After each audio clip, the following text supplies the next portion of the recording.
Why do you think the character Thor resonates so much with the audiences around the world?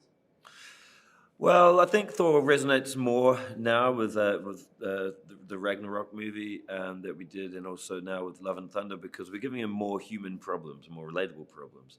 Let's face it, you can't really relate to a space Viking who's thousands of years old and is basically a zillionaire who lives in space. So you've got to give these characters things that we've all experienced, and in this film, I think we can relate to him more than ever, where he's lost. He's trying to find purpose, and he, luckily, by the end of the film, he finds that purpose. How would you describe your approach to Thor? My approach to Thor was to create a film that's fun and energetic and adventurous, but also emotional. And I really wanted to concentrate on this idea of love and what love means to Thor, and whether or not that's the thing he's searching for, is this idea of loving someone and being loved. Explain the reflective nature of Thor as we find him in Thor, Love and Thunder, and how this version of Thor continues the character's growth since we first met him. So we find Thor in a very reflective, meditative position at the beginning of the film. He's trying to find himself. He's looking internally. He's doing a lot of searching, like a lot of us do when we feel lost. We suddenly turn to crystals in meditation to try and figure our stuff out. And it's the same with Thor in this. We wanted to create this idea that he's going through a midlife crisis, and after years of saving planets and saving other people, he hasn't really left anything for himself. And it's about him finding the way to find purpose. Natalie Portman is back, this time joining the ranks of MCU superheroes. Describe the character's transformation in the film and how Natalie made it happen. So Natalie Portman is now back in the MCU. She's back in the Thor franchise, and in a bigger, better, bolder way. And it's extremely exciting because she's now the mighty Thor. She's no longer Thor's girlfriend, the scientist in Albuquerque. She's now the mighty Thor who has the hammer, and she's got the cape and the armor, and she can fly, and she's wielding Mjolnir, and she can harness lightning. I mean, she's an incredible character, super strong, and it's great to see Natalie. It's great to see a female superhero all the time. It's great, but to see one so powerful and really dominating a lot of the storyline, and really being an equal presence with Thor is a great thing to see. Describe Thor's reaction to her newfound power and his lingering feelings for her. Yeah, so when Thor and Jane meet after years of being apart and years of not talking, she's on the battlefield and she's dressed as the mighty Thor, and she's got her powers and she's doing amazing things with the hammer. She can wield the hammer in a way that Thor never could, and Thor's reaction, apart from the surprise and the shock at seeing someone holding his hammer, is really more focused on that's his ex-girlfriend, and he hasn't seen her for a long time, and maybe this is the thing he's been looking for to fill that hole in his life, the thing that might give him purpose. Can you introduce the villain in this film? Who plays him and what fans can expect? The villain in this film is played by Christian Bale, and the villain's name is Gorr the God Butcher. And he comes from a run of comics from Marvel. It's called the God Butcher. The character's called the God Butcher, and he's probably one of the more sympathetic villains that they've had in the MCU, and he's very formidable, and essentially he's he's a very scary, maybe the scariest villain they've had. But he's sympathetic because he's dealing with issues that, without giving it away, you understand where his anger and his drive comes from. How has life changed for Valkyrie? Let me try this again. I said it right there.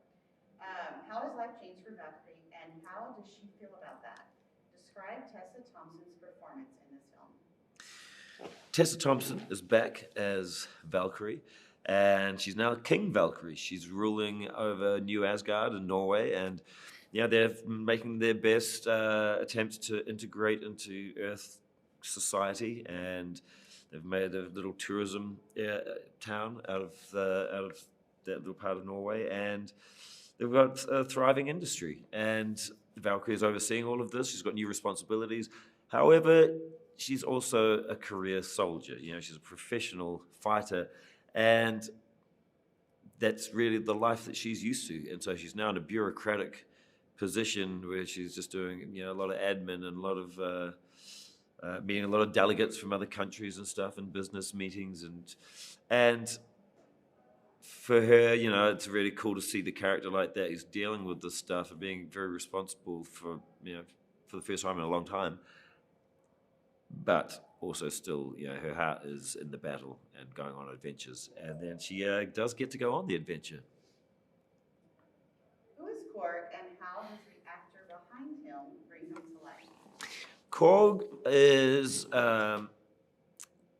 a fantastic character in the film. He's made of rocks, and he's played by one of the greatest actors I've ever worked with, Taika Waititi.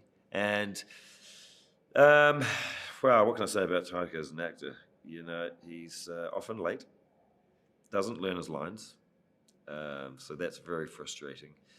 But he means well, and that's why I give him lots of takes to get it right.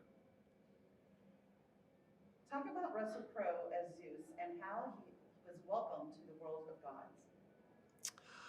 Russell Crowe, one of the finest actors ever to grace the silver screen, is someone that I've admired for many years. I think I've seen Master and Commander about 60 times, and Gladiator probably 100.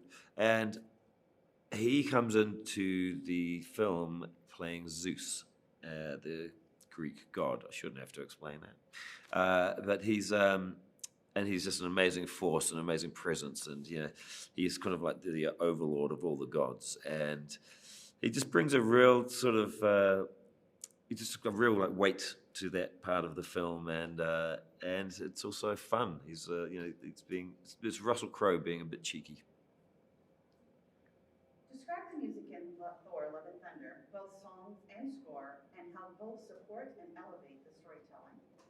The music in Thor: Love and Thunder, well, it's very eclectic, and the influences that we were listening to when we were in pre-production and throughout the editing as well was a lot of kind of classic 80s rock, and that's why we went straight for Guns N' Roses, and we're using a bunch of their songs. And I've loved Guns N' Roses since I was very young, and it's just such an honor to be able to include their music in this film. And coupled with that, we have an amazing score by Michael Giacchino, who did done a lot of the Marvel films, and he's one of the best out there.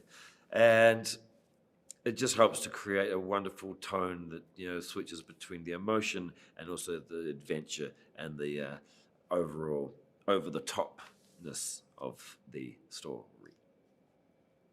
You talk about working within the volume versus green screen, and what does it do to help an actor's performance?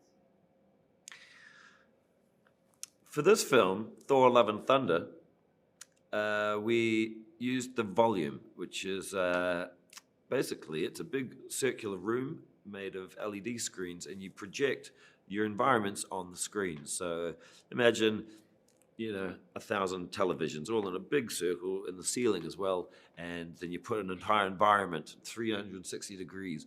And what's great is it lights the characters, and the actors themselves can see all of the stuff. They can see what instead of on a green screen or a blue screen, you're asking the actors to pretend they're looking at something, and then you put that in later on. And so often they'll be looking at like a little dot on a green screen or a tennis ball on a stick, and then they ask, "What is this?" And you have to say, "I don't know. It might be a dragon, but it also might be a flying dolphin."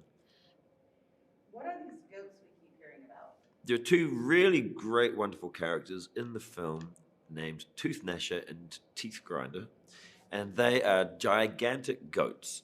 and they're space goats, and they are a very important part of the film because they drag the Viking ship that our heroes are on their journey on, and they drag it through space. And so these goats they actually come from the original Thor mythology, the Norse mythology, and they also come from the comic books. So they've been around a long time, the first time in a movie.